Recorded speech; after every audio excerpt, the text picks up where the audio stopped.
అందరు నమస్కారం అండి. ఇంతకు ముందుగానే జోగి రాజీవ్ మేఘనాకి మధ్య జరిగిన ఆ ఆడియో కాల్ గురించి మనం వీడియోలో మాట్లాడుకున్నాము. ఇప్పుడు జోగి రమేష్ భార్య జోగి శకుంతల మేఘనాకి మధ్య జరిగిన ఆడియో కాల్ గురించి మాట్లాడుకునే ప్రయత్నం చేద్దాము.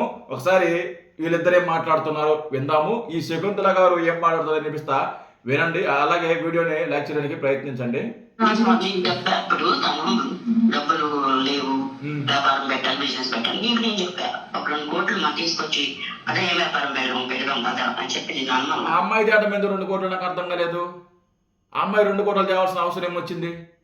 తల్లిదండ్రులు మీరా, లేకుంటే వాళ్ళ అమ్మ నాన్న తల్లిదండ్రులు మీరే కదా కన్నదే జోగి రాజీవ్ని, మీరే కదా తల్లిదండ్రులు. మంచి భవిష్యత్తు ఇవ్వాల్సింది ఎవరు? మీరే కదా. అతను వాడు జోగి రాజీవ్ బిజినెస్ చేస్తాడనుకుంటే పెట్టుబడి పెట్టాల్సింది మీరు. అతను ఎంత అడుగుతాడు? 2 లక్షలు అడుగుతాడా, 5 లక్షలు అడుగుతాడా, 10 లక్షలు అడుగుతాడా, 10 కోట్లు అడుగుతాడా, 2 కోట్లు అడుగుతాడా, ఎంత వాటెవర్ ఎంత అడిగినా సరే, లక్షలు అడిగినా సరే, కోట్లు అడిగినా సరే, ఆ డబ్బు అరేంజ్ చేయాల్సింది యాజ్ ఏ తల్లిదండ్రులుగా, పేరెంట్స్గా అది మీ హక్కు. మీరు ఆ డబ్బుని ఇవ్వాలి, మీరు బిజినెస్ పెట్టించాలి. అంతేగాని ఇంటికి వచ్చిన కోడలు 2 కోట్లు దాటమైంది. కోడలు ఎందుకు చేస్తుంది 2 కోట్లు? ఏం అవసరం కోడలకి? కోడలకి ఏం అవసరం? మీ వర్క్ కట్నం రూపంలో మీకు డబ్బు ఇచ్చారు కదా, కోట్లలో కట్నం ఇచ్చారు కదా, తర్వాత మీరు అడిగితే మళ్ళీ వాళ్ళు ఇచ్చారు కదా. ఎన్నిసార్లు అనేసద్ది ఆ అమ్మాయి మాత్రం? ఎన్నిసార్లు వేసద్దే? కట్నం డబ్బులు కావాలి, మళ్ళీ వరకట్నం డబ్బులు కావాలి, మళ్ళీ బిజినెస్కి మరో 2 కోట్లు కావాలి. అంటే మీ ఏం ప్లాన్ మీది? వాళ్ళ ఆస్తి అంతా దొబ్బేయాలనేది ముందే ప్లాన్ చేసుకున్నారేంది? ఆస్తి అంతా కొట్టేద్దామని. ఈ అమ్మాయిని పెళ్లి చేసుకుందాము, ఈ అమ్మాయి దగ్గర ఉన్న ఆస్తి అంతా మనం ఇడతల వారీగా అమ్మాయి దగ్గర కొట్టిద్దాము. అది వరకట్నం రూపంలోనో లేకుంటే బిజినెస్ రూపంలోనో వాటెవర్ ఏదో ఒక రూపంలో మనం కొట్టేద్దాము, మనం కాజేద్దామనే ఒక దురుద్దేశంతో పెళ్లి చేసుకున్నారు. అంటే సంసారానికి పనికిరాని వ్యక్తిని పెళ్లి చేశారు. 2 కోట్లు తేవాలంట. 2 కోట్లు ఎందుకు తెస్తుంది అమ్మాయి? 2 కోట్లు ఎంత తెస్తుంది చెప్పండి. ఇంకా దాని తర్వాత నాకు అసలు సిచ్యువేషన్ రాలేదమ్మా. ఫోన్స్ దాని గురించి మనం వాష్రూమ్లో వింటాము, దాని తర్వాత ఆ టెన్షన్లోనే ఉన్నాము. డిప్రెషన్కి వెళ్ళిపోతున్నప్పుడు నేను చెప్పాను ఏమి కంగారు పడొద్దు, టెన్షన్ పడొద్దు అని ఇట్లా చెప్పాను అర్థం అన్నావు. కానీ ఇప్పుడు నీ పేర్లు ఎన్నో ఉంది అంటారు, మరి చేతికి ఇచ్చి ఇది చేద్దామని అంటే వాడికి ఒక తృప్తి ఉండదు. అసలు మీరు గుర్తించింది ఎక్కడ? డాడీ గుర్తించింది ఎక్కడ? ఇప్పుడు దాని గురించి తర్వాత సీరియస్ డిస్కషన్ రాలేదమ్మా. ఇప్పుడు స్టార్టింగ్లో మరి వస్తే రావచ్చు అత్తమ్మ, అంతేగాని మీరు దాని గురించి చెప్పిన తర్వాత మేము అడిగేదాకేంటి వాడికి అసలు పెళ్ళినప్పుడు ఏం చేశారు డాడీ ఆలోచించుకున్నాను, ఏం చేశారో ఆలోచించుకున్నాను. పిల్లడికంటే ఒక వాల్యూ ఇచ్చారా? కనీసం గొడుగు పట్టడానికి కూడా రాలేదు. వర్షంలో తడుస్తా ఉంచున్నాడు. ఎంత ఘనంగా తీసుకెళ్ళాలి ఇంటికి, లేదంటే అక్కడికి వచ్చినప్పుడు కానీ ఇవన్నీ ఉంటే వాడి మైండ్ నాకు బాగా లేదు. వాడికి అక్కడే మైండ్. అందుకే అప్పుడు ఉండమంటే వాడు ఉండలేకపోయాడేమో అనుకుంటా ఉంటానే. లేదమ్మా నాకు చెప్పాడు అలానే కావద్దమ్మా.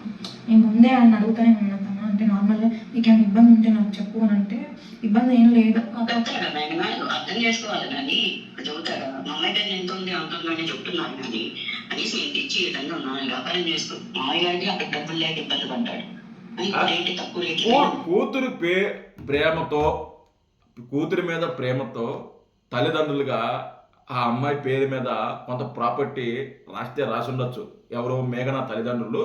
మేఘనాకి కొంత ప్రాపర్టీ రాసి ఉండొచ్చు. ఫ్యూచర్లో ఆ అమ్మాయి పరిస్థితి ఎలా ఉంటుందో వాటెవర్ ఏదైనా మంచి చెడుకి రాస్తారు తల్లిదండ్రులు అనే వాళ్ళు.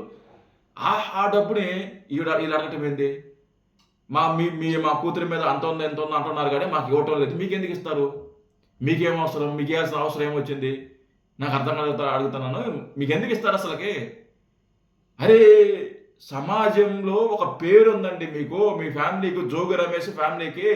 మీరు ప్రజాస్వామ్యంలో ఉన్నారు, ప్రజాస్వామ్యబద్ధమైన పదవులు అనుభవించారు. మీరు 10 మందికి ఆదర్శంగా ఉండాలి. వరకట్నం ఏదించే వాళ్ళు ఎవరైనా ఉంటే వాళ్ళని మీరు ఖండించాలి. ఒక మాజీ ఎమ్మెల్యేగా, ఒక మాజీ మంత్రిగా, ఒక రాజకీయ నాయకుడు భార్యగా మీరు ఎంత మంచిగా ఉండాలి, ఎంత మంచిగా ఉండాలి, ఎంత పద్ధతిగా ఉండాలి. అరే చిల్లరగాళ్ళు రోడ్ల మీద కొట్టుకునే చిల్లరగాళ్ళు, లేకుంటే వరకట్నం వేది మనం టీవీలో న్యూస్లో చూస్తాం కదా, అలా తయారయ్యారండి. నాకు అర్థం కాలేదు. నిజంగా శకుంతల గారు ఇలా మాట్లాడతారని నిజంగా నాకు తెలియదా. ఆవిడ జోగి రమేష్ అరెస్ట్ అయినప్పుడు కామ్గా మాట్లాడడం కానీ, సైలెంట్గా మాట్లాడడం కానీ, అమాయకురాలుగా ఉంటాం కానీ, ఇవన్నీ చూసి అమాయకురాలు అనుకున్నా. అమాయకురాలు ఇప్పుడు ఎన్ని వీడియోలు ఎన్ని చూస్తుంటే అమాయకురాలు ఎక్కడ వస్తుంది? 2 కోట్లు కావాలా, 5 కోట్లు కావాలా, బెంజ్ కారు కావాలా, సైన్ కావాలా? సైన్ వేసుకునే చిత్తులో వాళ్ళు లేరండి మీరు. అధికారం ఉన్నప్పుడు కొట్టారు కదా బాగా డబ్బు అంతా. ఎక్కడ దాచారు డబ్బు? సరిపోలేదా డబ్బు? కోట్లలో దోచారు కదా, దోచేశారు కదా అధికారంలో ఉన్నప్పుడు. ఏమైంది ఆ డబ్బు అంతా? అత్తమామలు డబ్బులు అడగడానికి సిగ్గులేదు అసలుకి, సిగ్గులేదు అసలుకి. కోట్లలో డబ్బులు కావాలా, కట్నం కావాలా, వరకట్నం కావాలా, అన్నీ కావాలా, మళ్ళీ డబ్బులు కావాలా, సిగ్గు శరం లేకుండా. అత్తమామల్ని డబ్బులు అడగటం అనేది మగతనం అనిపించదు. నిజంగా మగతనం అనిపించదు డబ్బులు అడగటం అనేది. మగాడైతే నువ్వు కష్టపడి నువ్వు సంపాదించి ఎదుగు చూపించు. అంతేగాని పెళ్ళాన్ని తేలేదు కాబట్టి పెళ్ళాన్ని కొడదాము, పెళ్ళని వాళ్ళ అమ్మగారింటికి పంపిద్దాము. సిగ్గుంది. ఒకసారి తాళి కట్టిన తర్వాత తను నీ ఇల్లాలు, నీ ఆస్తిలో తనకు భాగం ఉంది. ఏమే అన్ని హక్కులు అమ్మాయి మీద ఉంటాయి, అమ్మాయికి ఉంటాయి.